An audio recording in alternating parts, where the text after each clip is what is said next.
some great acting and some great drama. Right there, will you please welcome Nina Wadia and Nitin Ganatra. It's a family affair. It's a family affair. It's a family affair. It's a family affair. Nitin, great to meet you. Thank you for coming on the show.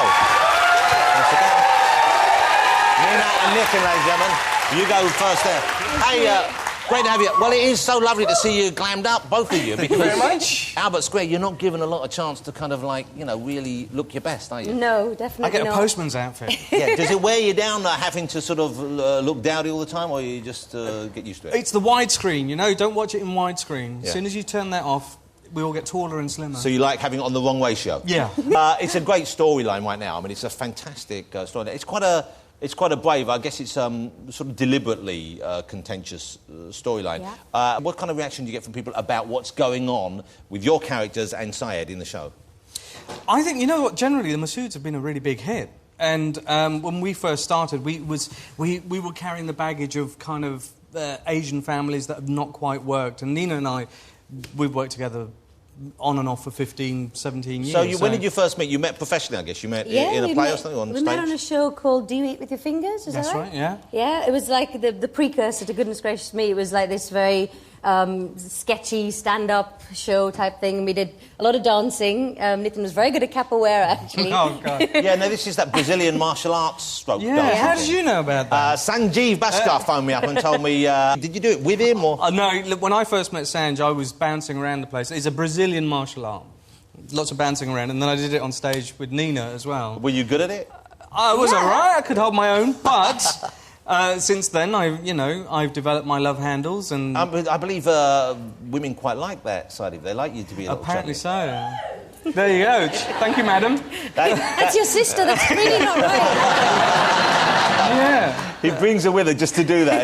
Yeah. OK, so you're working now. Of course, there's a big change coming in EastEnders fairly soon. Babs is leaving. Barbara is leaving EastEnders. The Queen of the Vic is leaving. Are you kind of preparing yourselves for that? Do you know what's going to happen with the storyline and how they're going to fill that gap afterwards? Well, we've been going up to the story, the story writers, the story idea people, and saying that wouldn't it be great if a Muslim family ran the Vic? I mean, that'd be amazing. They wouldn't drink any of the alcohol, so they'd save a lot of money. We probably wouldn't even sell alcohol. Yeah, no. Turn it into a juice bar. I can't see that working.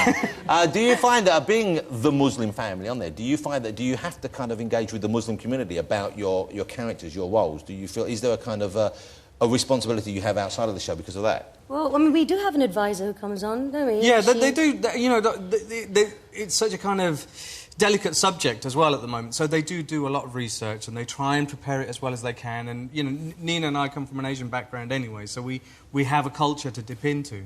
And I think you want to get it right, the details as well. I mean, the Muslim community have been really good about it. But you're both of Indian parents, aren't you? Yeah. But you play Pakistani people in the show, don't you? Is there any kind of friction because of that? Is there difficulties there? Yes. I mean, my actual heritage is Persian, but I was born and brought up in India, so I ended up kind of coming over here and getting, you know, Asian parts. In fact, I've been up for Iranian parts and they've gone, you don't look Iranian. I'm going, but I am.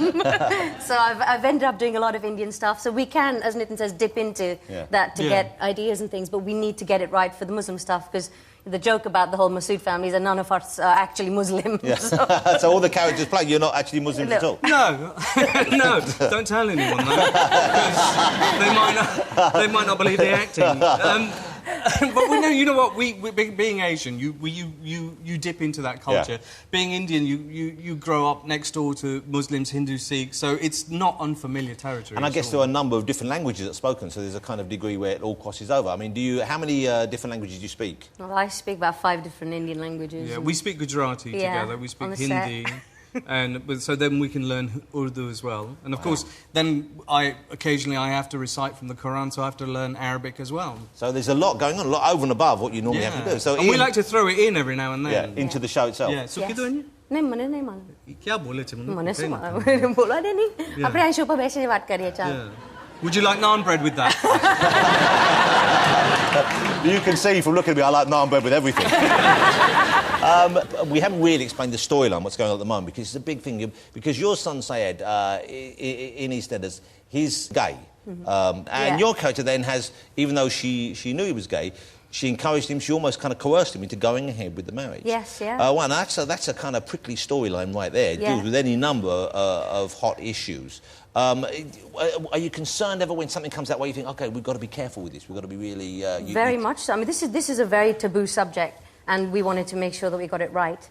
And initially, when the storyline came up, well, there were two reactions. One that I had, which was, I can't believe I'm going to play a homophobe, seeing as I'm the biggest fag hag in the business. So that was a bit of a problem for me. But when I did sort of go for it, it was great, because what it allowed us to do was to explore the whole Muslim issue, explore the whole gay issue, and then make sure that people talk about it so something positive can come from it. Yeah, I guess that's the best thing. You know, people it gets out there and people see it as an issue which can be discussed as opposed to something. Yeah, and I mean, it's always exciting to do something. You know, go into kind of uncharted territory as well. I mean, you don't want to just not create good stories and good drama in case you're going to offend anyone.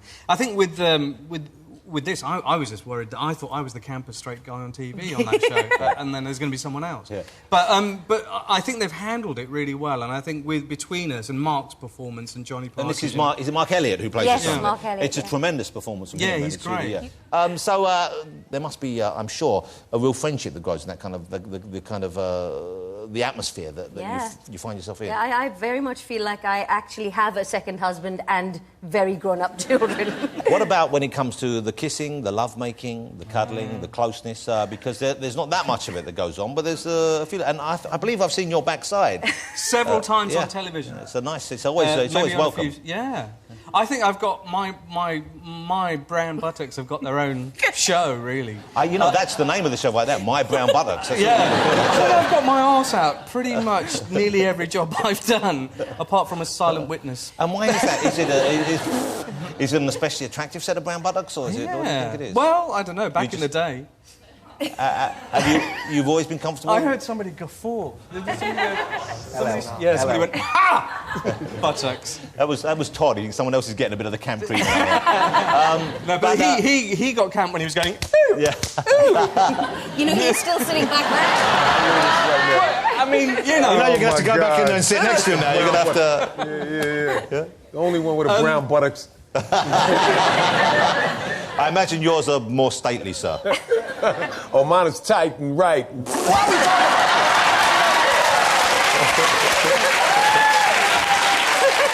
know, it's getting camper by the second. I was going to say, if I go back there and compare buttocks, is that camp? Please. You know what? This is unbelievable. This is getting so bizarre and weird. He's moving over there. I don't blame you, Andy. I don't blame you, Andy. He's running.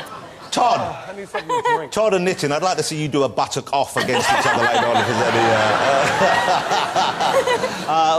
I know you can't give much away about the storyline, but how... I mean, because it's now taking a whole new development, because you've got Syed, he's sort of seeking treatment, which I know there are some people out there who do... Yeah, it's called SSA, same-sex attraction, and apparently they've done their research and this exists. Like, that people actually claim that they can cure you from being gay. And when these scripts landed, I just went, this is nuts. This is sounds absurd, yeah. So that's what we're following now. So he's being... And is he being bullied by his mum into... No. He's decided, in order to get his mum and dad's love back, he is going to try this treatment and try and make it work. And that's where we're at next. It's a great show, and you know what, you guys are great in it. And you're right, it is to see a family like that in the show working well and feeling real and not being afraid to address issues is, I think, what makes it such a fascinating programme and such a kind of important programme, really. You know, it's not just entertainment, it also really... I mean, it's quite a shocker to see how many people watch and love this show as well. You know, we get it to be stopped on a daily basis and given a critique of what's going on. Hundreds of people. Yeah. Hundreds. One question though, before you go, I'm curious, do you get work in India as a result of being well-known performers over here? Do you get offered Bollywood movies, those kind of parts as well, or are they not really aware of who's big over here, what's going on in the UK? No, they are now. There's a huge kind of shift. You know, initially Bollywood was very kind of, oh no, you don't want to go to England to do anything except to film a couple of scenes in the snow or something in a sari and go back home. But now they do. I mean, I did a film with an actor called Akshay Kumar, who's huge, called Namaste London. And after that, I got EastEnders. And the offers kept coming in from Bollywood. I couldn't do both. But truth be known, I love the work ethic of EastEnders. I love that kind of British, you know, culture that they have, where you can be funny, you can be sad, you can be everything. In Bollywood, they kind of tend to shy away from realism a lot. Yeah. We'd already, before we joined EastEnders, Nina, because goodness gracious me, was such an international hit. Yeah. And I'd done a film like Gurinder Chadha's Pride and Prejudice, which you gave me a lovely review for. That was great. Those sort of things travel internationally as well. So it is always surprising when you end up in another country and someone goes, "Oh, you're from that show." Yeah.